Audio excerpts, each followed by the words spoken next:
Good evening, visitors. Welcome to the Australian War Memorial's Last Post ceremony. My name is Robert Adams, and joining us today from the Royal Australian Navy is Commander Kristen Russo. This evening, we're honoured to acknowledge Brigadier General Simon Doran, Director of Strategy and Plans Division, Headquarters, United States Marine Corps, accompanied by Major General Chris Smith, Deputy Chief of Army, and their accompanying delegation. We warmly welcome Brigadier Joe Fossey, Force Integration Division, United Kingdom, and the accompanying delegation. As always, we welcome the veterans who have served, those that are still serving, and the families that love and support them. The live stream of this ceremony is made possible by the Returned and Services League of Australia and the RSL and Services Clubs Association. We welcome members who are watching the broadcast of this service across Australia. During this evening's ceremony, wreaths will be laid at the Pool of Reflection by visitors to the memorial and students on behalf of Mary MacKillop College, visiting from Kensington, South Australia. If you are able, I now invite you to please stand and join in singing the national anthem.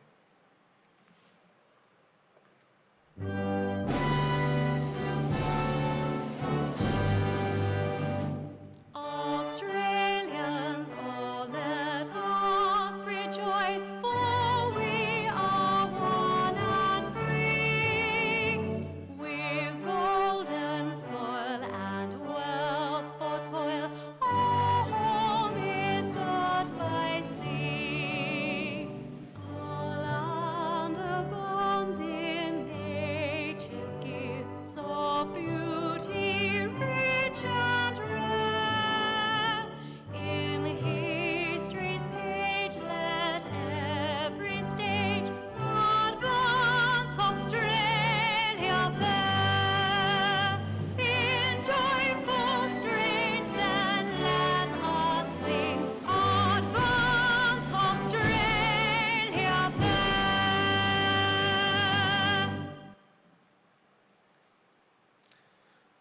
For those visitors requiring a seat, you may now please be seated.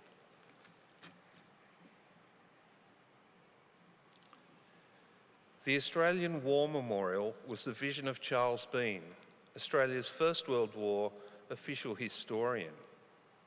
Bean landed with the Australian troops on Gallipoli and stayed with them at the front through till the end of the war. The idea of this national memorial and museum came to him at Pozières, France, in the depths of the bloody fighting of 1916. Bean's idea was that this would be a place where families and friends could mourn loved ones buried in faraway places. It would also be a place that would help all Australians understand what these men and women had endured and what they have done for us. Bean's vision, to which we remain true, is best expressed as inscribed in the entrance to the memorial's galleries. Here is their spirit in the heart of the land they loved, and here we guard the record which they themselves made. Tonight we'll read the story behind just one of those on the Roll of Honour, which lists the names of more than 103,000 men and women who have given their lives for us in war and on operations over more than a century. But first we present a lament, Flowers of the Forest. Wreaths or floral tributes will now be laid at the base of the Pool of Reflection.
Today, we remember and pay tribute to Corporal Roydon Hoadley Pinhey. Roydon Pinhey was born on the 21st of April 1884 in Manly, New South Wales. Affectionately known as Roy, he was the youngest of 3 children born to William Pinhey, a bank inspector, and his wife Laura. Roy received his education at Sydney Grammar School, where he took special courses and took an interest in agriculture. In 1903, he won the Department of Agriculture's prize for Best Butter and Cheesemaker shortly before graduating from school. Roy later worked as a sheep farmer at Corindi before moving to Rockhampton in Queensland, where he was employed as a stock and station agent. Roy Pinhey enlisted in the Australian Imperial Force on the 2nd of June 1915 in Brisbane. He was assigned to the 2nd Reinforcements of the 25th Battalion with the rank of private. After a short period of training, he was promoted to the rank of corporal in August. Later that month, he embarked for active service, sailing on board the troop ship Shropshire.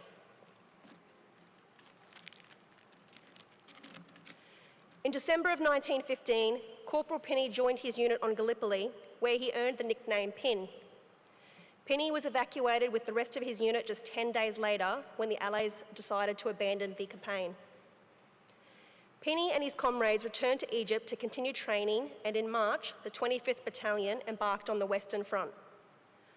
Arriving in the French city of Marseille, they were immediately sent north to the French and Belgian border. There they undertook training behind the lines, as well as short stints on duty in the trenches. In July, the 25th was sent south to the Somme Valley to take part in the advance on German positions around the French village of Pozières. They entered the front lines on the 28th of July 1916 in preparation to attack under the cover of darkness. They began their advance just after midnight on the 29th, tasked with taking 2 lines of German trenches on Pozières Ridge. In 5 waves, the men of the 25th jumped the parapets, immediately coming under murderous machine gun fire from enemy lines. As they pressed forward, Pinhey and his comrades were hit by the enemy's artillery, as well as fire from mortars, just as they reached their first objective. By the time they made it to the second trench, the 25th was so outnumbered that they were forced to dig in for cover. Private Herbert Harris described the battle. Imagine men dug in a few feet into the ground and shells falling just like rain. Trenches blown up and men digging for dear life to rebuild them, or rescuing their comrades who were buried, and in most cases the rescuers were also bombed by shells. Entering the trenches, we were bombarded with tear and gas shells, which made us wear our gas helmets. It is almost impossible to see and hard to breathe. I have heard officers and men say that the landing and the Lone Pine battle at Gallipoli were a picnic compared to this last fight. Shortly after, they received their orders to retreat to their own lines. By the following morning, 25th Battalion had suffered some 340 casualties. Among the missing was Corporal Roy Pinhey. He remained missing for well over a year, during which time nothing was heard of him. At the end of July 1917, a court of inquiry determined that Pinhey had most likely been killed in action. His mate, Corporal Ballard, recounted the last time he saw Pinhey. He was killed between Pozières and High Ridge on the 29th of July by shell fire. I found the body when I returned in a shell hole. There was no time to bury the dead, and he was buried afterwards by the pioneers. Pinhey was never seen again, and no trace of his grave has ever been found. Today, he is commemorated on the Australian Memorial at Villers-Bretonneux, among more than 10,000 others who have no known grave. Corporal Roy Pinhey was 32 years old. His name is listed on the Roll of Honour on my right, among almost 62,000 Australians who died while serving in the First World War. His photograph is displayed today by the Pool of Reflection. This is but one of the many stories of service and sacrifice told here at the Australian War Memorial. We now remember Corporal Roydon Hoadley Pinhey, who gave his life for us, for our freedoms, and in the hope of a better world.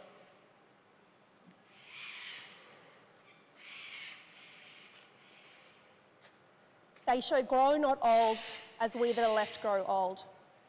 Age shall not weary them, nor the years condemn. At the going down of the sun, and in the morning we will remember them. We will remember them.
Lest we forget.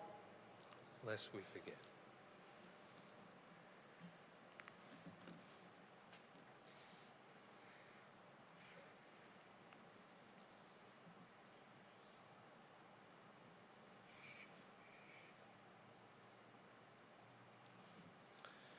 We leave you this evening with the words of the memorial's founder, Charles Bean.